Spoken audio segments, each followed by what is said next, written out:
السلام علیکم، کیسے ہیں آپ سب؟ امید کرتی ہوں آپ سب خیریت سے ہوں گے۔ آج پھر میں ایک بیان اور لے کے آ گئی ہوں۔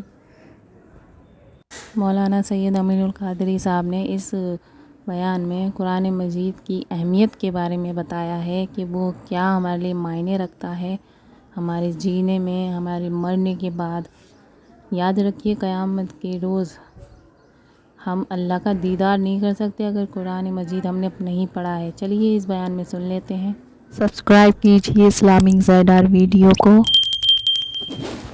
جو انقلاب بپا کیا تھا وہ قرآن کا انقلاب تھا، قرآن کی تلاوت کا انقلاب تھا، تعلیم قرآن کا انقلاب تھا۔ ایک روایت دل کے کانوں سے سن لے۔ ایک شخص ہے جن کا نام حضرت طفیل ہے، حضرت طفیل ابن عمرو دوسی ہے۔ اللہ اکبر۔ وہ مکہ المکرمہ آئے۔ توجہ کرنا میرے نوجوانوں، جو بوڑھے ہیں انہوں نے تو دنیا دیکھ لی ہے۔ اے جوانوں، اب دنیا کے چیلنجز کا مقابلہ ہمیں کرنا ہے، ہمیں قرآن تھامنا ہے، قرآن لے کر آگے بڑھنا ہے۔ قرآن کی طرف آؤ۔ اللہ کے نبی نے قرآن کی طرف بلایا، نہ عرب کی طرف بلایا، نہ عجم کی طرف بلایا، نہ سیاہی کی طرف بلایا، نہ سفیدی کی طرف بلایا۔ میرے آقا نے نہ خطے کی طرف بلایا، نہ قبیلے کی طرف بلایا، حضور نے قرآن کی طرف بلایا۔ آؤ قرآن کی طرف پلٹیں، آؤ قرآن کی طرف رجوع کریں، آؤ قرآن کی طرف توجہ کریں۔ اللہ اللہ، دشمن دوست کیسے ہوتے ہیں، بیگانہ اپنا کیسے ہوتا ہے۔ اللہ اللہ۔ طفیل ابن عمر کہتے ہیں کہ میں مکہ تجارت کے لیے آیا تھا، مکے میں ہنگامہ تھا، مکے میں طوفان تھا۔ کیا طوفان تھا؟ جو بھی تاجر مکے میں آتا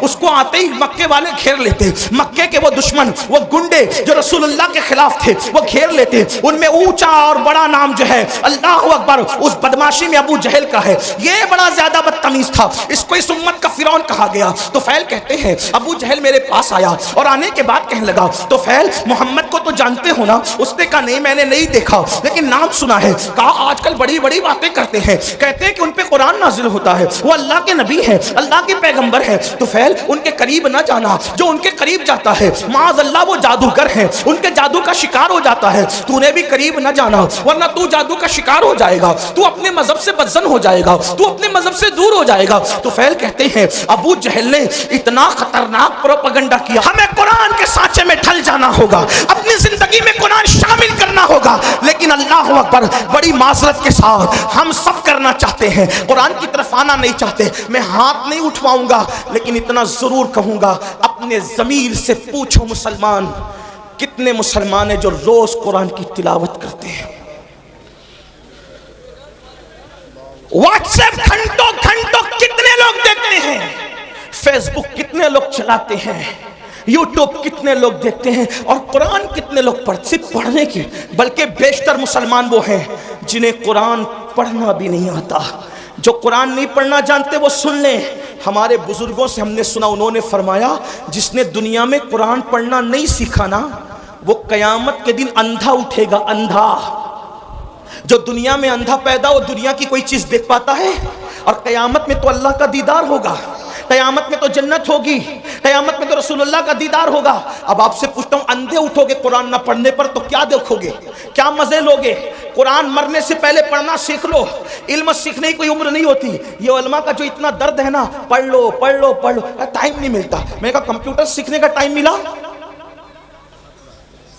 ڈاکٹر بننے کا ٹائم ملا، انجینئر بننے کا ٹائم ملا، وکیل بننے کا ٹائم ملا۔ واٹس ایپ سیکھا، بڈھے بڈھے واٹس ایپ چلا رہے، چلائیں اچھی بات ہے، کوئی میں وہ نہیں کرتا، لیکن بڈھے واٹس ایپ چلا رہے تو تنگ کیے ہوئے جن کے پاس نمبر ہے، ہر 2-4 منٹ پر کچھ نہ کچھ ڈالتے رہتے، کیونکہ کوئی کام ہی نہیں۔ وہ بڑے بوڑھے معاف کرنا بڑی عجیب بات ہو گئی ہے۔ نوجوان تو جہاں بیٹھے وہاں، بلکہ اب تو لوگ اسٹیج پر بھی موبائل سے نظریں نہیں ہٹاتے، وہ اس پہ گھسے ہی رہتے ہیں۔ حالانکہ فرمایا گیا جب رسول اللہ کی بات ہو رہی ہو تو اس بات کا احترام ایسے ہی کیا جائے جیسے اگر حضور ہمارے سامنے ظاہر میں موجود ہوتے تو حضور کا کتنا احترام کرتے۔ حضور کی باتوں کا بھی اتنا ہی احترام ہونا چاہیے۔ کیا موبائل موبائل موبائل کا نشہ چڑھی ہے ایک دم، اور لوگ ہنستے ہیں اصلاح کرنے پر۔ حضور کی باتیں ہو رہی ہے موبائل میں ہے، موبائل لے کر کے کھڑے، موبائل لے کر کے بیٹھے۔ اللہ کے بندو جب پتا ہے کہ بیان ریکارڈ ہو رہا ہے اس میں مل جائے گا، تم اپنا وقت ضائع کیوں کرے؟ تمہاری پوری توجہ موبائل پر ہے، تمہاری توجہ حضور کے فرامین پر کب ہے؟ محروم نہ بنو، آداب سیکھو، زندگی گزارنے کا طریقہ سیکھو۔ عرض کیا کر رہا تھا؟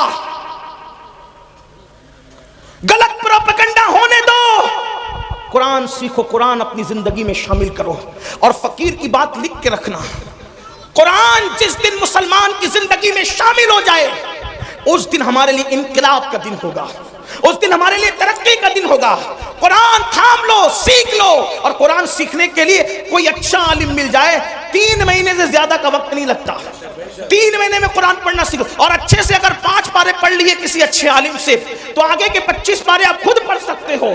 اس لیے میری گزارش ہے، یہ رجب کا مہینہ چل رہا ہے، اتنے ہزاروں کے مجمع سے اگر آپ یہ کہتے نا کہ امیر القادری ہمارے پیر پکڑے گا تو ہم قرآن پڑھ لیں گے، تو اللہ کی عزت کی قسم کھا کے کہتا ہوں، میں آپ کے پیر پکڑ کر کہتا کہ قرآن پڑھ لو. ڈاکٹر بنو، ٹیچر بنو، انجینئر بنو، سب بنو، لیکن پہلے قرآن کے قاری بنو. کیونکہ ساری ڈگریاں قبر کے باہر رہ جائے گی، جو ڈگری قبر کے اندر کام آئے گی وہ ایمان کی ڈگری ہوگی، جو ڈگری قبر تک جائے گی. بلکہ جو قرآن دنیا میں پڑھتا تھا اس کو قبر میں بھی تلاوت کا شرف نصیب ہوگا، قبر میں بھی وہ قرآن پڑھے گا. قرآن سے شوق پیدا کرو، قرآن سے ذوق پیدا کرو. اور جب قرآن پڑھنے لگو گے تو میری بات پر آپ کو یقین آئے گا. آج نہیں آتا، آپ کو قرآن کے بغیر اچھا ہی نہیں لگے گا. قرآن آپ کو بڑا خوبصورت، اللہ کا کلام ہے میرے بھائی. اللہ کا کلام کیا چیز، اللہ کا کلام، اللہ کا کلام ہے. یہ بات کہہ دوں، خدا سے اچھا کوئی نہیں، اس کے کلام سے اچھا کسی کا کلام. اپنے بچوں کو بھی پڑھاؤ. جو صرف اپنے بچے کو دیکھ کے ناظرہ قرآن پڑھا دیتا ہے، اللہ اس کے اگلے پچھلے گناہ معاف کر دیتا ہے. لیکن خالہ اماں سے نہیں پڑھانا، ایرے گہرے سے نہیں پڑھانا.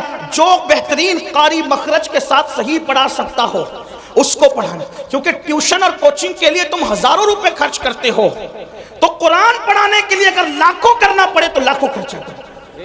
میں ان مدارس کو سلام کرتا ہوں جو اخلاص کے ساتھ قرآن کی خدمت کر رہے ہیں. ان علماء کی عظمت کو سلام کرتے ہیں جو قرآن کی خدمت کر رہے ہیں. اللہ اکبر. دشمن نے غلط پروپیگنڈا کیا، ابو جہل نے. طفیل اتنے اس سے متاثر ہو گئے، کانوں میں روئی ٹھوس لی، روئی ڈال لی کان میں. توجہ کرنا، بہت بڑی ذمہ داری ہمارے سروں پر ہے مسلمان جوانوں. کانوں میں روئی ڈال لی اس نے، طفیل نے. اور اس کے بعد سوچا کہ حضور کی آواز میرے کان میں نہیں آنا چاہیے، میں ملوں گا بھی نہیں، ان کی بات سنوں گا بھی نہیں.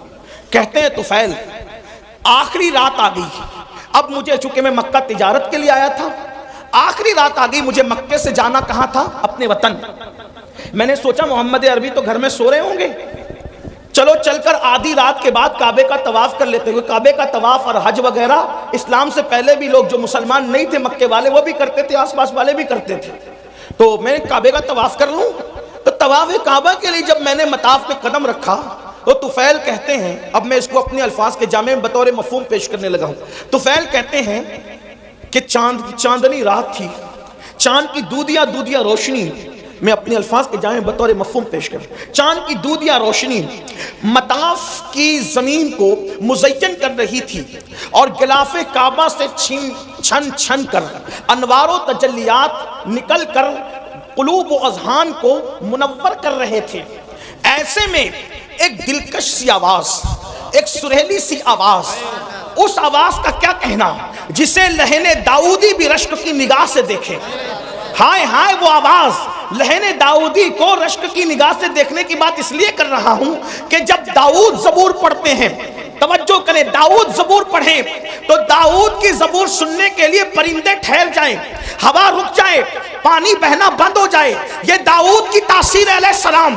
لیکن جب محمد الرسول اللہ کی آواز نکلے تو خالق کائنات، خلاق کائنات کو پیدا کرنے والا خداوند قدوس اس آواز کا مشتاق ہے، مشتاق. اللہ اکبر. اسی لیے تو دیکھیں ان کے چہرے کا بھی اشتیاق ہے اور ان کی آواز کا بھی اشتیاق ہے اور ان کی ملاقات کا بھی اشتیاق ہے. اسی لیے تو قرآن میں جگہ جگہ ہے، قل یا ایھا الکافرون قل هو اللہ احد قل ان کنتم تحبون اللہ. اللہ اکبر. اللہ جگہ جگہ قل کیوں ہے؟ یعنی محبوب آپ فرما دے، محبوب آپ فرما دے، محبوب آپ فرما دے. یا اللہ پاک کلام تیرا ہے اور تو کہتا ہے آپ فرما دے، یہ آپ سے کیوں سننا چاہتا ہے تو استاد زمان بڑے خوبصورت لب و لہجے میں اس کی عقدہ کشائی کرتے ہیں اور کہتے ہیں قل کہہ کے اپنی بات بھی، قل کہہ کے اپنی بات بھی لب سے تیرے سنی، اللہ کو ہے اتنی تیری گفتگو پسند،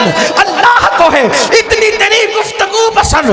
طفیل کہتے ہیں خوبصورت سی آواز میرے کانوں میں آ گئی، میں نے سوچا آواز اتنی خوبصورت ہے تو آواز والا کتنا خوبصورت ہوگا، آواز والے کا انداز کیا ہوگا، آواز خوبصورت، کلام خوبصورت، اس کا چہرہ بھی تو دیکھیں۔ طفیل کہتے ہیں میں بےتاب ہو گیا، میں بے قرار ہو گیا، اپنے آپ پہ قابو نہ رکھ سکا اور میں دوڑ کر کے گیا تو میں نے کیا دیکھا کہ حضور ہی تھے جو نماز میں تلاوت کر رہے تھے اور میرے کان اس طرف متوجہ ہو گئے۔ میں نے سوچا یہ شاعری بھی نہیں، یعنی نظم بھی نہیں، یہ نثر بھی نہیں، نہ نظم ہے نہ نثر ہے، اس لیے کہ اللہ اکبر، نظم کہیں تو کیسے کہیں، نثر کہیں تو کیسے کہیں، وہ سخن ہے جس میں سخن نہ ہو، وہ بیان ہے جس کا بیان نہیں۔ جب بندے کے کلام کی یہ شان ہے تو اس کے بنانے والے خدا کی شان کا عالم کیا ہوگا؟ آپ دیکھتے چلے جائیں، اس کا کوئی جواب ہے والتین والزیتون وطور سینین وہذا البلد الامین۔ یہاں ردیف و قافیے کی ساری رانائیاں قربان ہو رہی ہے۔ اللہ اللہ، آئے کہاں سے لائے کلام؟ والتین والزیتون وطور سینین وہذا البلد الامین لقد خلقنا الانسان فی احسن تقویم ثم رددناہ اسفل سافلین الا الذین آمنوا وعملوا الصالحات فلہم اجر غیر ممنون فما یکذبک بعد بالدین الیس اللہ باحکم الحاکمین فلا صدق ولا صلی ولکن کذب وتولی ثم ذهب الى آلہ یتمطى اولا لک فاولا ثم اولا لک فاولا۔ یہ رانائیاں تو دیکھیں، کروڑوں ردیف و قافیے بھی حیرت سے تک رہے ہیں کہ آخر اس کلام کو کہیں تو کیا کہے۔ فصحاء عرب کے بڑے بڑے تیرے آگے یوں ہے دبے رچے، کوئی جانے منہ میں سوار ہی نہیں بلکہ جسم میں جان۔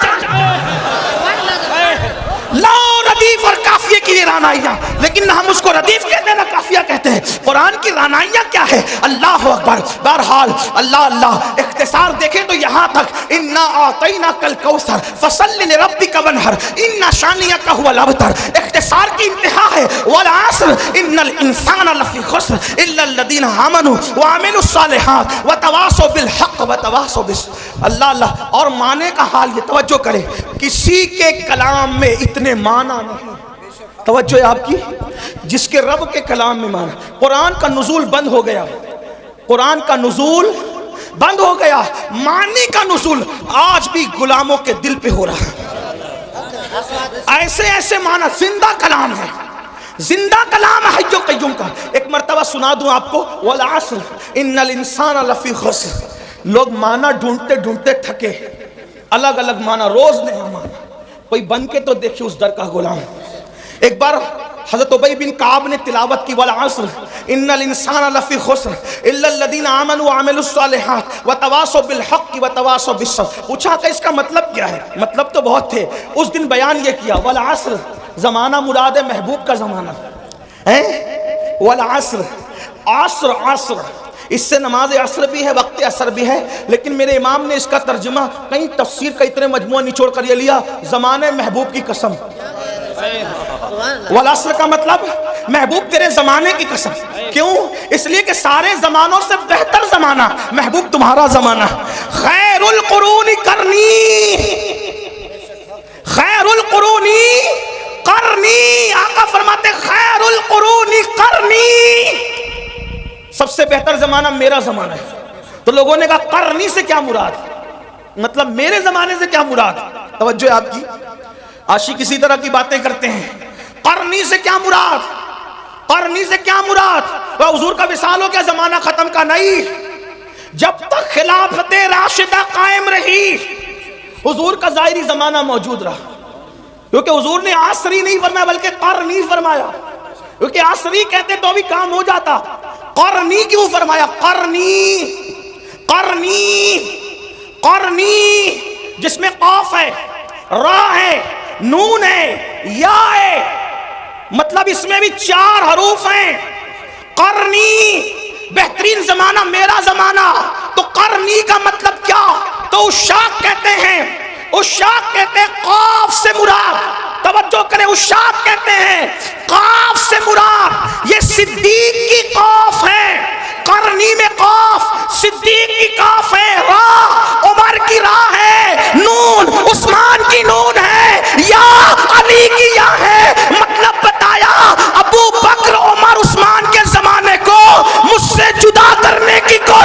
کرنا، 4 یاروں کا زمانہ بھی میرا زمانہ ہے۔ قرنی، اب جن کو خلافت راشدہ سمجھ میں نہیں آتی وہ کوئی اور راستہ ڈھونڈ لے، 4 یاروں کے بغیر کسی کا نہ گزر ہے نہ کسی کا بسر ہے، اس لیے کہ جو 4 یار والا ہے وہی مصطفیٰ جان رحمت کے پیار والا ہے، جو 4 یار والا ہے وہی سچا اہل بیت والا ہے۔ اسی لیے تو میرے امام کہتے ہیں تیرے غلاموں کا نقش قدم رائے خدا، وہ کیا بہک سکے جو یہ سراغ لے کے چلے، جنا بنے گی محبان 4 یار کی قبر جو اپنے سینوں میں یہ 4 باغ لے کے چلے۔ قرنی، پہلے ابو بکر کا قاف لایا گیا، پتا چلا پہلا زمانہ ابو بکر